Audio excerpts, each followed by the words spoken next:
organized by the Asia Pacific Regional Center, UNDP, and UNDP India. And we are organizing this training program every year in recognition of the importance that we attribute to economic recovery. We have seen a lot of shelter efforts, but we feel that the shelter efforts, the economic recovery is as important as the shelter construction. So last year we organized this event in Bangkok. This year we have organized in Pondicherry, and we have a pleasant experience of being here. And I'm sure all the participants here would attest to that. So with this brief background, I will invite you to share your observations quickly, and when we meet the PowerPoint, we will get to the Thank you very much. Thank you, sir. And going to the specifics directly. So I have been part of the immediate response and recovery activity in Kareka, which is a conclave of Union Territory of Pondicherry. So it's nearly 140 kilometers to the south of the mainland Pondicherry. And as far as tsunami was concerned, it was the worst affected. And again, here in Pondicherry, again we saw Thane cyclone.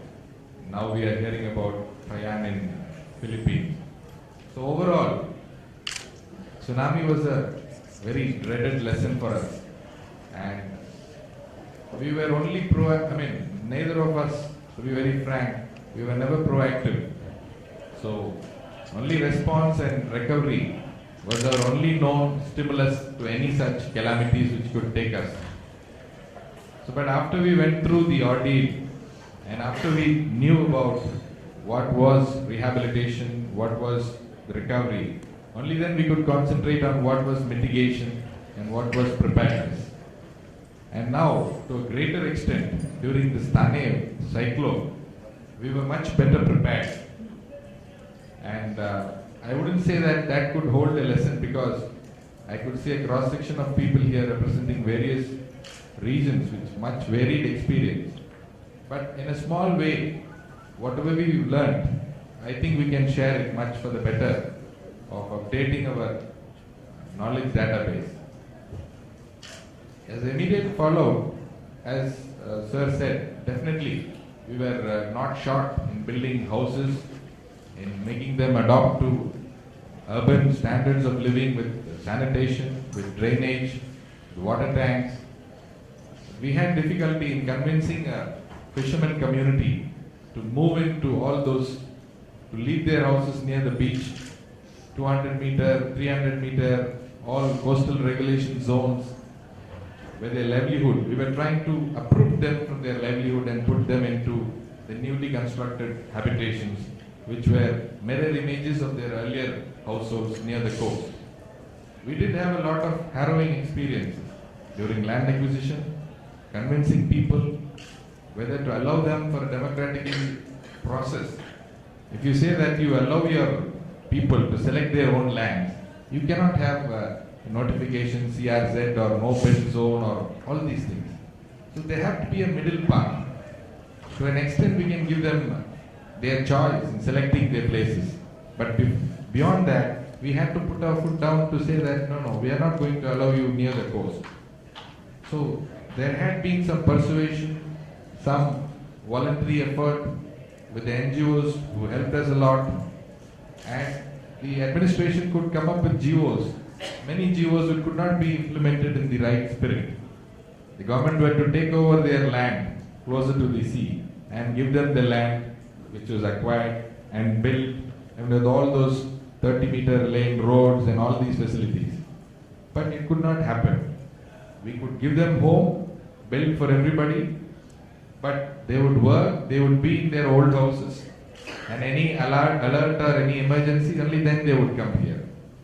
So the housing, I would say, infrastructurally it was okay, we had done our part. But whether the people are really occupying them, over time passes, the immediate impacts of the disaster has taken a backseat, and people prefer to be there near their dwelling workplaces. Earlier it was thought of as a compromise that, okay, your nets and your boats and things can be there. It can be a workplace, but after fishing, you go back to these concrete houses. Still, we could see that not more than 75% of the people are really having this here. So, housing more or less complete. The social issues, I don't think social issues, a lot of NGOs along the government, offense, counseling, and all had been done. And we don't see much of a stigma left over these disasters. And these fishermen communities are well knit, close social cohesive groups. And so the concept of orphan itself seems so new to them. And only when cases where both mother and father was dead, where they considered, and because either of the kith or kin claim them and they bring them under their fold. So apart from this, we had issues of livelihood. The value of their catch and the value of their produce definitely had, the composition of the catch also changed a lot. And they could also see a marginal initially decrease in the quantity of and also with studies which we commissioned with the Central Marine Fisheries Institute, the composition of the catch also in the immediate aftermath of the tsunami changed. And many people, many fishermen I could see now are symbols of affluence. None of them are without a credit card or without a motorcycle. So this has brought in a lot of affluence. The concentration, the NGOs, the government and all multilateral agencies have come, and really the only fear is that they should not leave fishing, because we are trying in a way to resuscitate, rehabilitate and bring them on. And now it seems on the verge of, like, with depleting fishery resources and with lesser catch or more economic demands of going into the mid-seas are forcing them to look into pastures inside, asking even government for jobs, which you don't want to encourage.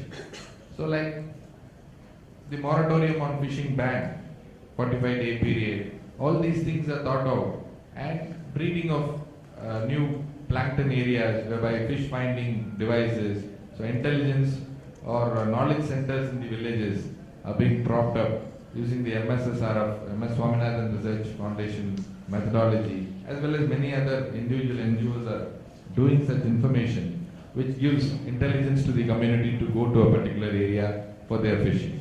And also about the increasing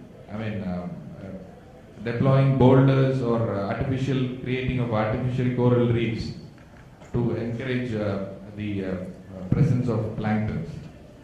So, in Pondicherry is concerned, after that, one major exercise which we have done is, under a UNDP supported project, we did a Pondicherry decision support system, which is a GIS based decision making tool which can aid policymakers to take decision.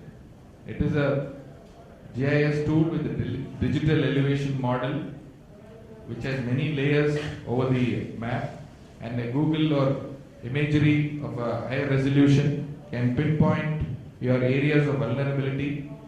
If for tsunami the coastal areas are vulnerable, if in that module we ask that module that if a tsunami-genic earthquake occurs, if that tsunami-genic earthquake can generate waves up to 10 meters in height in the ocean, what height it will come to your shore, and how much of your population will be affected because of that. Within half an hour you have to take a decision on how much of the population can you evacuate, and those evacuated population, how many buses should go, because these villages are not very narrow villages, and where the buses will stand and where the people have to board the buses and where they can negotiate a turn, all are being planned, have been planned, and in certain villages the bus boarding points as well as who will accompany, forcefully they will have to put them on the bus, and the time it takes for the idle bus to run, and for example in Kalapet village, the university campus is the shelter area. Within half an hour of that tsunami-genic earthquake, the waves will reach my shore. So this decision support system gives a whole practical preparedness and mitigation component. Exposure component you already know. So they are all vulnerable. You know who are vulnerable. For a 10-meter wave, how much far into the digital elevation model you can get how much waters will come into you. These are models, may not be the exact replicas, but can help us a long way in finding out how many. Earlier you were faced with a mammoth task. You don't know. This village I know there are 500 families. This village I know 1,500.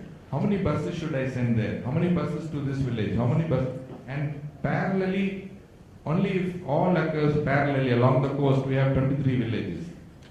This and putting them in the relief camp. So if by reworking methodology, if the wave height is supposed to be another 15 meters, then I have to push my relief camp further inside. So this decision support system with the help of UNDP, we have done it and was of great help during Thane cyclone, though it's altogether different calamity.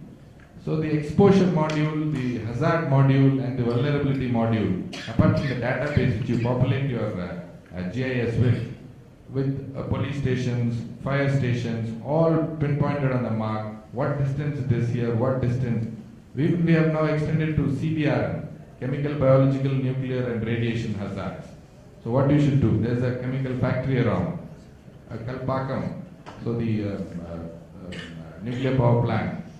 So all disasters, this decision support system. So this is our learning.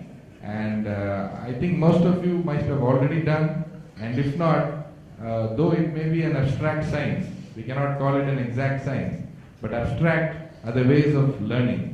And nobody, if we can start from scratch, we will not go anywhere. We know how many population have to be evacuated. We know what's the time given to us. It is a decision which is to be taken. And if the decision, if we take our own time or if we have don't have sufficient data to back us up, I think we will be found wanting, and that mistake might cost us very, very dear. So I really appreciate the opportunity given to us, and I hope that disasters are there to be. And only thing is, during the normal times, mitigation and preparedness are the activities which are being done during normal times. So as a mitigation aspect also, through the World Bank, we have sought for, during Thane cyclone, for 15 days there was no power. All your overhead lines. So in the DRR project, all overhead lines have been planned to be put in underground.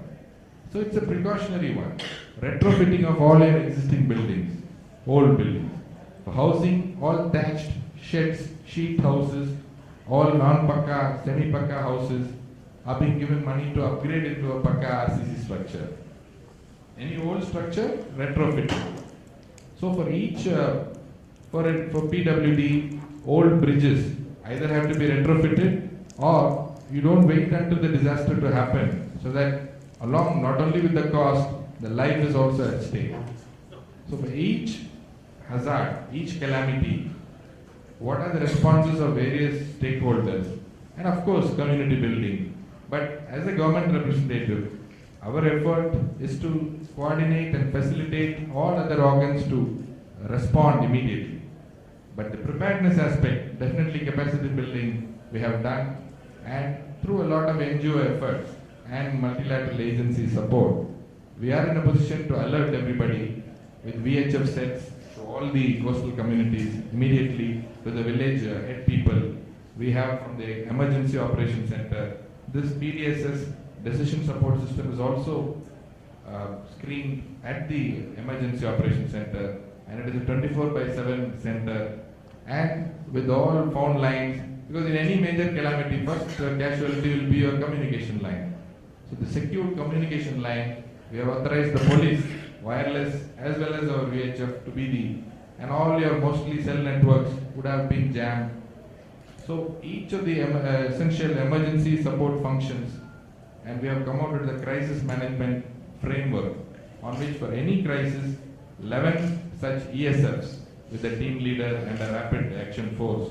Each of the combination, 1 is search and rescue, 2 is communication, 3 is evacuation, 4 is transportation, 5 is debris clearance, 6 is damage assessment, 7 is public works and public works, 8 is relief camps, 9 is food and shelter, 10 is NGO coordination and donation, volunteer support and donation. So each of these ESFs will be mixed together with 2 or 3 for depending upon a situation. So this crisis management framework also along with the PDSs has been the greatest learning which we have got, and I hope I have taken my time, and thank you for patience here. Thank you, Mr. Manju, for coming and sharing the work that you are doing here in Puducherry. First, I would like to clarify, I'm not a disaster management expert, but I'm here to learn actually how disaster management experts are reading and the topic, as you see, sustainable livelihood and economic recovery. My question to you was, you just now mentioned this ESF framework, this 10 guiding principles or whatever it is called. I have 2 questions. One is out of these 10, where is the most challenge that the government faces? Because I feel despite many times despite the best intentions of the government, immediate response is not a possibility. And then when we are, as Indians, we are so emotional and passionate, when a situation strikes us, everybody wants to get into that situation and there is a kind of a commotion or lack of coordination. So where is that, out of those 10 framework? And just now somebody was telling me that, these 10 principles, whatever, is more as a response to disaster. It not necessarily lead to sustainable recovery, which the focus of this thing is. So these 2 I would like to, understand what your perception of the work that is being done. Thank you. Yeah, it's correct that it's more of a ESF emergency support functions. It's an activity by which the government, different agencies are doing more than one job. PWD lays roads, municipality lays roads, there are national highway, they also lay roads. Functional wise, they are grouped together. So it's not that earlier we had a concept that revenue department alone will be responsible for disaster response recovery. So here, this is a paradigm shift which says that it's not the mandate of only the one department. The whole government has to be clubbed based on their support functions. So when we say first communication, we say the team leader will be the SSP law and order because he has that wireless with him. And we say that during normal course of any disaster, first network is the communication network which will get hit. So he is the team leader. With him are Doordarshan, All India Radio, all other forms of communication, BSNL, Airtel, so common service providers. So in the eventuality of that, during tsunami, I remember when I was in Karaikal, BSNL came up with a special card for us. The people who are in immediate recovery, they don't have their cell phones working. Imagine such a situation. How can you coordinate? How can you talk to each other, coordinate your activity? So first, people in the rescue or relief operations should have to be ensured that. So now VHF sets and all after which this comes. Though this activity is per se in response, this has to be done during normal time, which is a mitigation or preparedness activity. This ESF framework is a response activity. But this response activity cannot be planned during a disaster response. We have to plan it during a normal time. For any disaster initiative, most of the work has to be done during normal time. We can never, only the preparedness activity. Southwest monsoon is coming now. Rains are knocking at your door. Now what you do is drill, community-based drill. So these drills are preparedness activity. Mitigation in a 360-degree circle. You divide into 4 halves. First is mitigation, second is preparedness, third is response, fourth is rehabilitation. So the disaster strikes, it's at the 180-degree point. So the effort for relief, then by rehabilitation you try to get back into the 0 point, same 180-degree and 0. So through mitigation again, you plan to do retrofitting you do. This building is going to fall and heavy rains are going to come.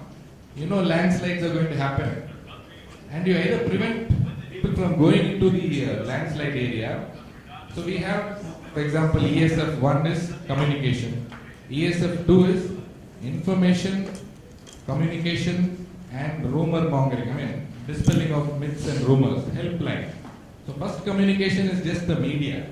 Second communication is help desk will be there for train accident, or you normally see in the media huge scrolls going on for missing people, coordination, NGO coordination. Third is search and rescue. In search and rescue, police and fire. So along with the medical, the emergency medical aid is 4. In that, complementarily, director health will be the team leader. Under him, one inspector of that local area, SP of that local area. So it will be municipal commissioner of that local area. So based on the functions, next is evacuation. We have an evacuation, the collector is responsible. But also the transport commissioner is also the member. He will have to provide the buses. All the buses, not just government buses, any buses can be, as per the act, we can commission them. All the numbers of the bus drivers are also in our disaster management plan. It will be in the PDSS. At that time, sitting in your emergency operations center, you can directly call the bus driver and ask him, you go to this village, you will have to bring so many number of people to this point. So that is a level of preparedness which you do only during the normal time. And ESF law and order. ESF law and order, SSP law and order is the for communication. ESP, in whichever jurisdiction, that SP is law and order. Now if a landslide or something or a bridge has collapsed, he will have to stop traffic on both sides. So only when his mandatory jurisdiction is invoked and a GO or order is given, that can be put in place. So like that, evacuation, transportation, debris clearance, damage assessment, each has a team leader. And this activity, though, it's, how do you respond? So if it is tsunami, first ESF which will be activated is evacuation and transportation. Both have to go hand in hand.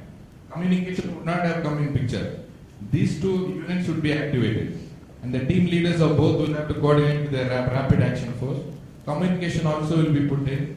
Information and communication, that all. Only the 4.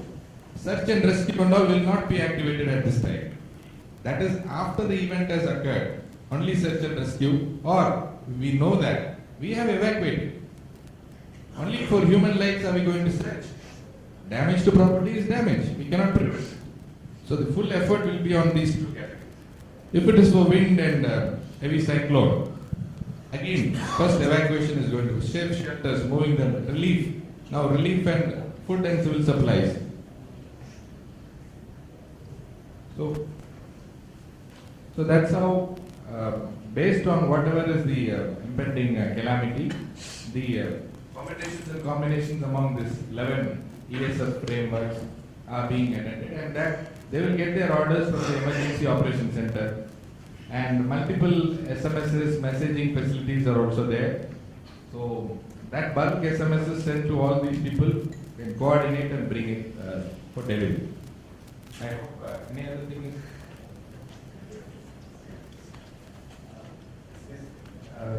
Specific question pertaining to the topic of this workshop. Could you please enunciate some specific initiatives post-disaster that have ensured sustainable livelihood for the community and the key challenges faced by the government? Yeah. So, for livelihood issues, since the community for tsunami was fishermen community, we had under the program designed a concept of work shelters. We had a detailed stakeholder workshop with all the fishermen community, tried to enlist what they required. So they felt that their boats, nets, their outboard motors were open to the sky, and it was fair and there. And for every year, more or less, they were changing these things. And that really got into their surplus, whatever they could earn. So when developing the idea, they suggested, why not have a shelter for that? And so came the boat shelter, sort of a mini harbor, not on a larger scale, small, even catamaran or FRP boat in the fishing habitat itself. But over point, that boat shelter got converted into work shelter. where without the board, only the engines which were locked, provision for keeping net, and also provision for repairing their outboard engines. So with a cover. So it is an RCC structure. Already it has come up in most of the places in Pondicherry and Calicut. This is one livelihood initiative. Second was harbors in Pondicherry, main harbor. There dredging, giving them ice plant for tuna fishing and highly valuable value chain of products in order for them to realize better prices for their products. So this and also along with net mending shed and a motor repair yard. So all this within the main harbor, one in Pondicherry and another in Calicut. Third is a modern hygienic fish market. So mostly we see that the middlemen buy it from them and the whatever price increase or whatever they are taking it. Now in a hygienic way, for anyone to go and do your shopping, it's not worth in a normal market. So this was also, and rightfully the building has also come up nicely in Pondicherry. So these are the three livelihood issues immediately which has been done, and some more for DRR has been proposed in the subsequent World Bank funding. And in certain things we had a lot of difficulty because suddenly they will initially agree, suddenly they would want to change it. See, it was a boat shelter, changed it to a work shelter. But the government only can say that, okay, you cannot say that once you told and you should stick on to that, you cannot.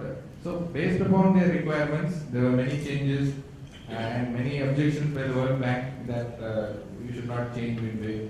But if we are reflecting what the people want, then in fact we have convinced them that we should not stick on to such things, and we should give what they really require. One thing very interesting is that large population, migrant population exists over here.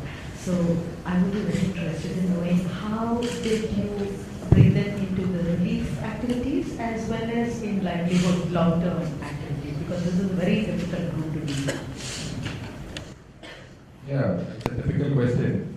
And we did also have a lot of issues regarding migrated population. For government records, government can at times be seen to be very rude and arrogant, but we are also subjected to audit and thing. This is where the NGOs help us a lot. See, for the NGOs, they don't look into where are you from, are you a migrant, it's just human being. Human being is in distress. We could also do the initial things, immediate relief like blank shelter, food, everything. No differentiation between migrant and thing and all. And cash doles also. But when house is coming, when boat, even boat was more or less relaxed. A lot of NGOs contributed. And we also had news that one fellow having 4 or 5, he was used to sell it off. And someone else used to buy that and take it to some other village. So there was instances of plenty to the extent that, God forbid, these people should not expect another thing like that. To such an extent, there were people also quoted as saying that this has brought us bounty. So amidst all this death and destruction, the community at large, government, the NGOs, everybody responded. And we had a lot of things where nobody could have been left out. And if at all anyone, and even if the government could not take care because of these restrictions, NGOs did take care of them very well. I'm just curious to know, because Pondicherry also has a town dimension. What is your policy on if the town were to be affected in terms of compensation and support? Because what we've heard, if it's rural poor people, of course, you're building houses for them. So would the urban rich people get the same level of compensation, or so how do you ensure equity? That's a very good question. For the habitations which were in rural areas, we acquired land 500 meters beyond the coastal zone, and government or NGOs built houses for them. Government of Maharashtra, for example, NGOs, Pondicherry, we built. There are certain situations beyond 200 to within 500. They were partially damaged houses, and they don't want to move any because there was no land also. All the site was developed in an urban framework, and particularly in Pondicherry town. In that case, in situ constructions were promoted. That is, they will. It was not a reinforced concrete building which they were having earlier. So it's a frame structure which with earthquake resistance, with insurance. The insurance is also a mitigation tool. So this concept of in situ houses, we allowed them being a town area because we could not have a free space to be acquired, and people were given. But regarding whether rich people also get it when affected, initially affected 10,000 rupees immediate thing was given, and government did not differentiate between rich or the poor initially. If they were within 100 and 200 meters from the coast, everyone was more or less given. But for total house building or other things, this yardstick was not adopted. And if you were damaged, most of the rich people, though they would have got the initial this thing, they were not only the community which was there within the 100-meter zone was taken. And all other between 200 and 500 in situ, wherever land was not available. Sir, question on how you are mainstreaming climate change adaptation initiatives in the response part or performing plans. And understand. So how are you mainstreaming climate change adaptation issues in the coastal belt, in the disaster response or preparedness plans? Yeah. Climate change adaptation to be bought inside, I had to agree we are at a very infant stage only. And first we think that DRR, if it is included in our planning process itself, would partially take care of the climate change adaptation. DRR for government buildings, retrofitting, DRR for forestry, coastal plantations, DRR for fishery, when boats are parked in fishing harbors, you give them a rubber lining, the boats crash against them in the Thane cyclone, for example. Huge damages there. They were not out into the sea. They were parked into your harbor. Yet you have damages. So how do we prevent these? For electricity, no overhead lines, mostly right. For individual houses, no thatch cuts, convert into. So in fact, though particularly we are not still in problem. DRR, initially if we do it, in education, syllabus, we need to have in school syllabus. What is DRR? How do you plan? You cannot allow us to go. The planning laws and zoning regulations have to be coming from schools. It is, don't build your house near a river. You know that river is going to flood. Why do you give them permission? You penalize them, or you say no building zone. These are all activities, DRR activities, which can be dealt with in each department. PWD, you say on your contour bunding of all your laying of all your channels and rivers. So agriculture, you do crops which are there. You use MNREGA to do contour bunding of your fields so that water doesn't stagnate. So lot of dovetailing of all government schemes itself will be a good answer to climate change. But we are also seriously thinking that how we can implement them consciously through our planning process. Thanks. One last question. It's a very specific question. You mentioned about emergency operations center, and in Nepal we have just started establishing it, and it still has to get a full say. We have done one in national in Kathmandu and others in the district. I would like to know how you have established and how it is supporting your several elements of disaster management. That this emergency operations center is in existence for more than 3 years, and we went on a World Bank tour to Thailand, Bangladesh and Philippines, and based on Thailand experience in rights, we established an emergency operations center. So that is practically a 24/7 facility whereby with the Pondicherry decision support system, as we said, all the team leaders of the 11 SN emergency support functions on impending any disaster, all are called there. Or if it's a, if for a monsoon or anything, you have 3-4 days easy advance notice. Only for tsunami you have half an hour, 45 minutes, depending on the epicenter of it. For all other disasters, we have enough time to plan and coordinate. So it is essentially bringing people together in one roof, coordinating multidisciplinary approaches, and connectivity ensuring through VSAT. You have to be prepared, VHF, VSAT aperture terminal, landlines, multitude of phone lines. It is just, and we have a query recording system of 1077, where 1077 is used across the country for like 9/11. So the thing is that, and all the calls are recorded and peer review is there on the call. So what action has been taken? One person says the bridge is about to collapse, may not have collapsed. Somebody has to take a look at it. Who has to go there and take a look at it? So these are the priority issues which are being done. And to an extent we have got it, I would say still not fully functional, but semi-functional, and it depends on the severity of the stakeholders. And we are planning to make it more active. And these ESF team leaders have to come there, and from there all coordination is there, and more satellite phones and also other things are planned. Right now we had Thane experience, so we could say that because of the center we were able to really organize our efforts much better than we were during tsunami. Thank you. One last question. Sir, this will be very quick. I'm from Indonesia, where we witnessed 50,000 people losing their lives in the tsunami in December 2004.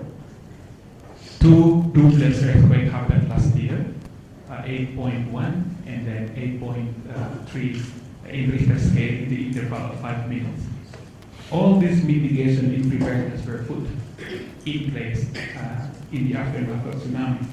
But what we witnessed then, everybody was aware that they had to run after the earthquake, but then we witnessed, cars pouring on the streets, making a huge traffic jam that people couldn't move. If only there were tsunami, we would have much more than what we lost in 2004. The point that I'm saying is that although the system is in place, the committed government system, as we have seen in Indonesia and here as well, but that very sense that this disaster can happen every minute, this is something that you have to plan time and time again to the community's self-conscience and so on.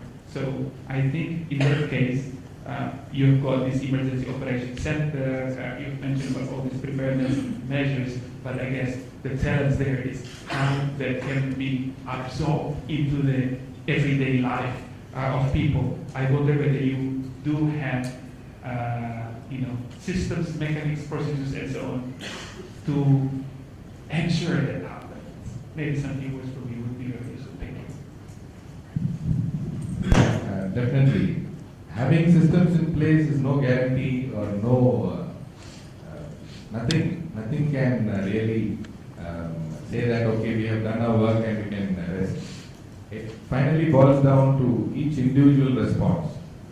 It's not only the government or the NGO or any multilateral agency which should be worried about it.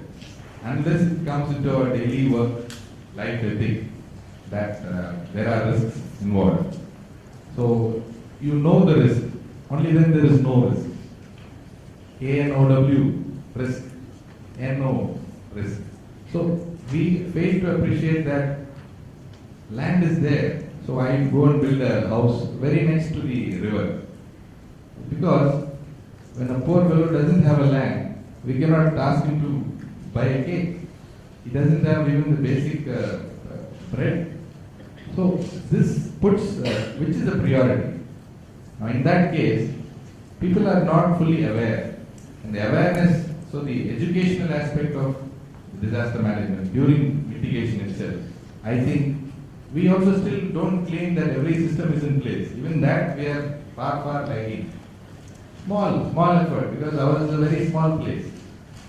Small effort has been done, but nothing can foreclude the thing that everyone or every stakeholder has as much as responsibility as just the government alone being, or there are a lot of flaws from the government side also. What best we can do is learn from each other, be on discussion, try to educate as much people as possible from our. So the level of education in a society, the level of importance for prevention better than cure. So we are yet to come to that. Everything is reactive, on proactive. Can we see all? So everything it boils down. You go not only, we are only a responsive society. We are only now going to be a proactive society. We are not still a mitigatory society. We knowingly we build a dam in a seismic area. Development or disaster, still it goes for development. So still, we are in a very transitionary phase, and I say that unless everyone, so a select crowd of us have become aware, and vast majority of the crowd is still unaware. How we disseminate the message to everyone is the challenge I think we are faced and everyone is faced. I think I don't never say that our systems and lot of loopholes are there. Compared to my tsunami experience, this tsunami experience, I say that because of this, to an extent I could know that what is going to happen. I know that a big tree is there and a huge 5-6 huts are there. In the wind, that tree will definitely fall. Before that, what can I do is cut down the tree or prune the branches. That is the only thing which input this PDSS can give. Exposure, vulnerability. Hazard, if it happens in an unpopulated area, it is not a disaster. Hazard in a populated area only makes it a disaster. Okay, thank you. Thank you for all the information you've shared and also for attending on that candid note, giving us some food for thought. We are going to now move into track B again with Krishna. So I'd like to just thank Mr. Manjur once again and invite Krishna for his presentation. We're going to have a short presentation by him on interventions, livelihood interventions, and then move on to access to financial services and vocational skills. Thank you once again. I'm really impressed the way the government officers talk so seamlessly about exposure, vulnerability, hazard. 5 years, 10 years back, it would have been unthinkable. So, it just shows, that the kind of initiation or kind of training that we have got into this entire domain area of disaster risk management.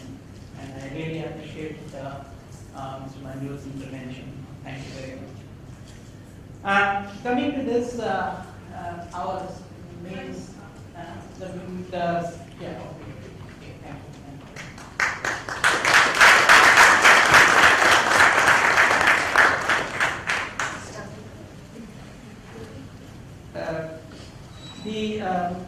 I will make a very brief presentation on different kinds of interventions. Actually, I was to make it day before yesterday, but due to time constraints, I couldn't.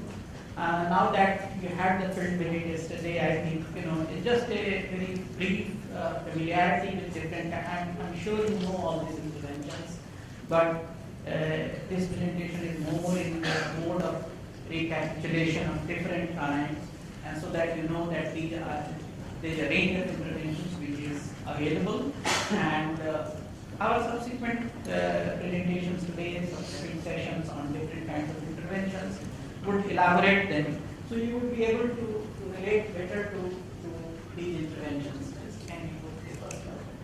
So basically, we know that why we would like to have these different kinds of interventions, not only to meet the basic needs, but also to replace the assets, diversify, establish livelihoods, the recovery of lost assets, stimulate the local economy. So there are different objectives.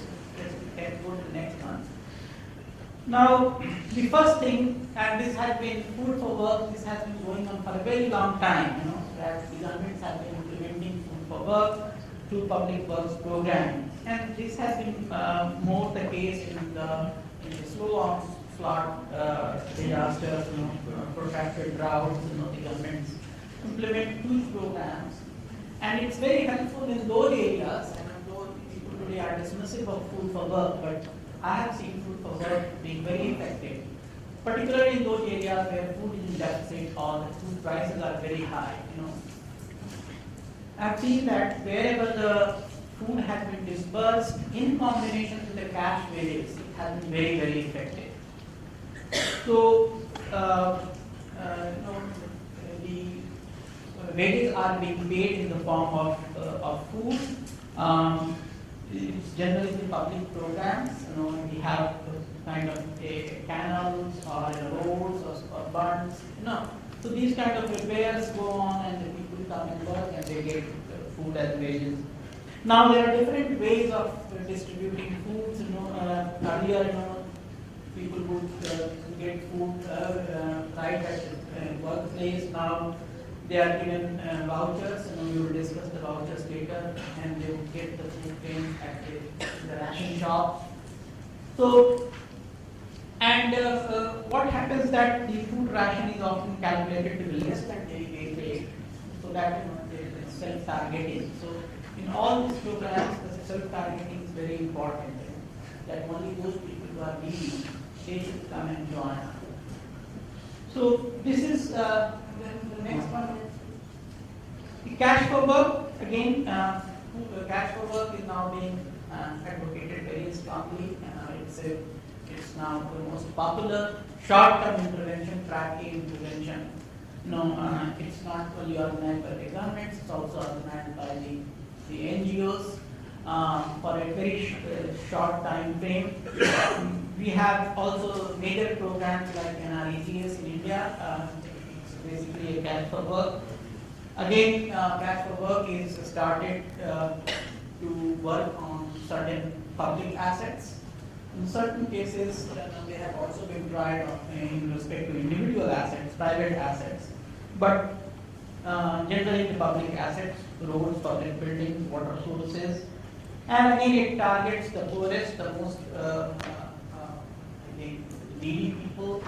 It's also intended to be a social safety net, and the immediate impact is that people are able to meet their needs. But it also injects cash into the local economy. So the local economy revives. The idea is that there should be sufficient liquidity in the local markets and local economy. So as a result, there is a buoyancy. It has a wider impact. So it generates rapid employment, increases purchasing power, and enables participants to meet their basic needs. So it has some development gains, but again, the focus is not the development gains. The focus is to ensure that the people's entitlements are met.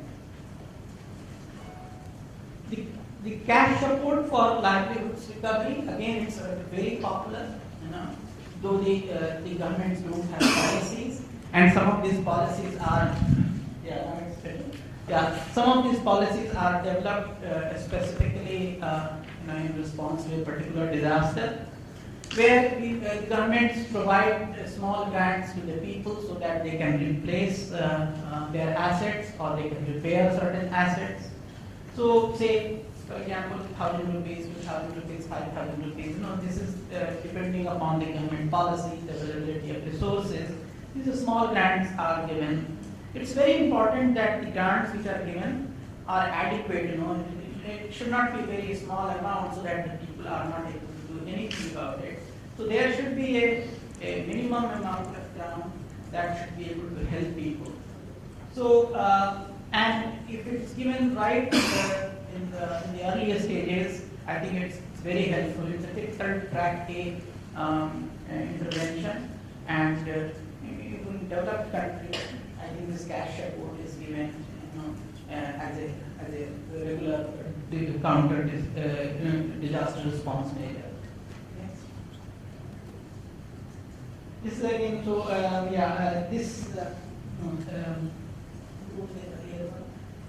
this basic, people say that the cash support is generally, it is spent on consumption and this is not able to help them with replacement of assets. And that's partially true that, but the rationale of the argument is that the cash support provides people with more choices.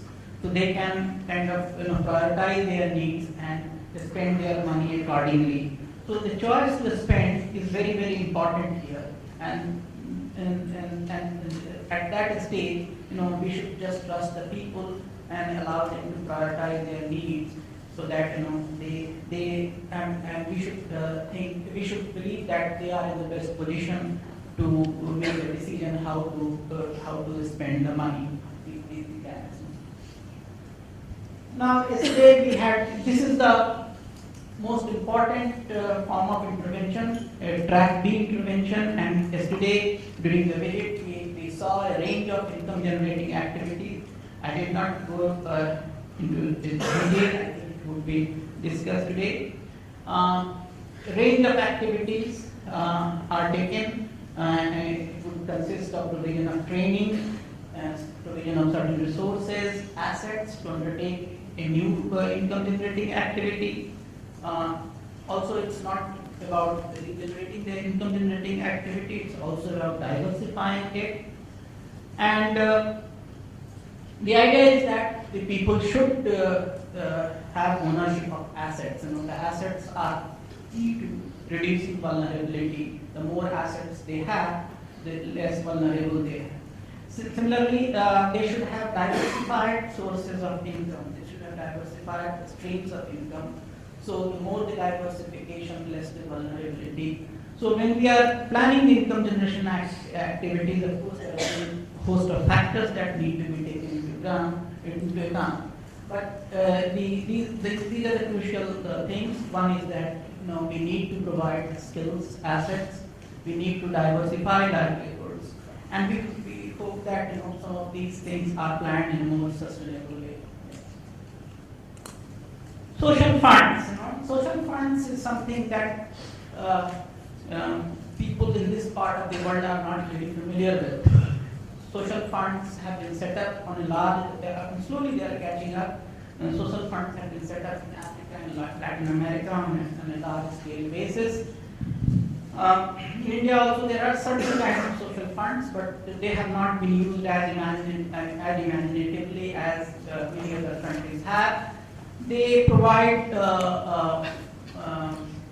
money to different social groups for meeting their social expenditures, also for income generation activities. So basically these social funds have been set up for supporting development at the local level, at the community level. But of late, the social funds have started responding to crises as well. So whenever there is a crisis, a disaster, they provide quick response grants to the people to cope with it. So now in Thailand, I know that social funds have been set up. There are certain examples: Hurricane Mitch in Central America, earthquake in Armenia, drought in Zambia. In all these countries now, the social funds are intervening and providing quick response funds. We all know about microfinance, how it started. It started with Grameen Bank, and now it has become a big movement in microfinance. Institutions are providing liquidity to the people struck by crisis. It started with credit. Now it has included savings as well as insurance. So all the three forms of finance actually form part of the MFI's portfolio, and the people are able to use all these three things. The most important is the withdrawal of savings. Now this is a huge subject actually. Microfinance institutions come under a lot of pressure after a disaster because people withdraw their savings, and microfinance institutions are face liquidity crisis.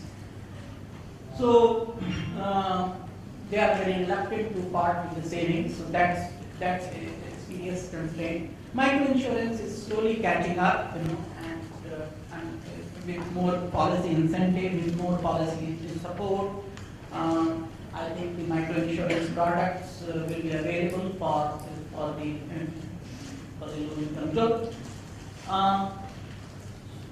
The credit, of course, the problem with the credit is this, that, and Naresh pointed this out, that the credit is available there at 16%, and this is something really I found also very surprising. My MFI's normal rate of interest is 25 to 26%, and the people who are dependent upon MFIs for liquidity find it very stressful to borrow loans at 26% and return it in most of the post-crisis situations. So generally, and I have looked at a huge data set in Bangladesh also where MFIs are immensely popular. People are very reluctant to take loans from MFIs in the post-disaster situation. That's their last resort, almost at par with the money lenders.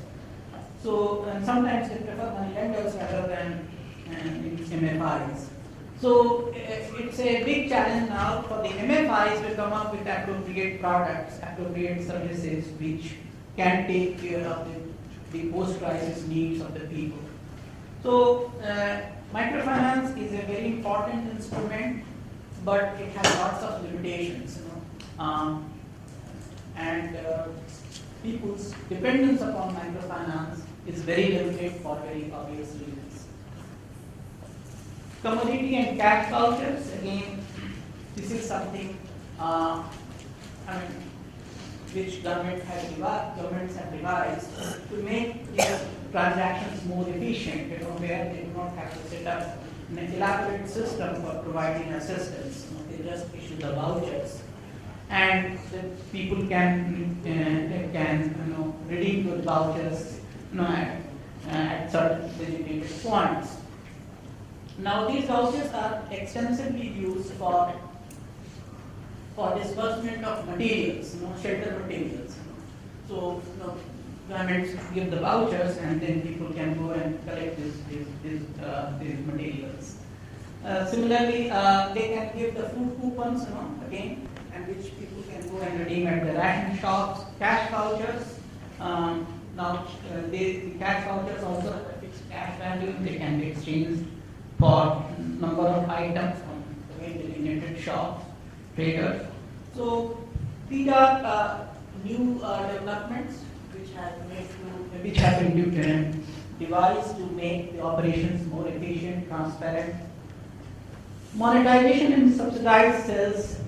This is basically the special operations to improve the availability of certain goods, where say large amount of food grains are put up, which is available to everyone, so at subsidized prices. So it's not controlled.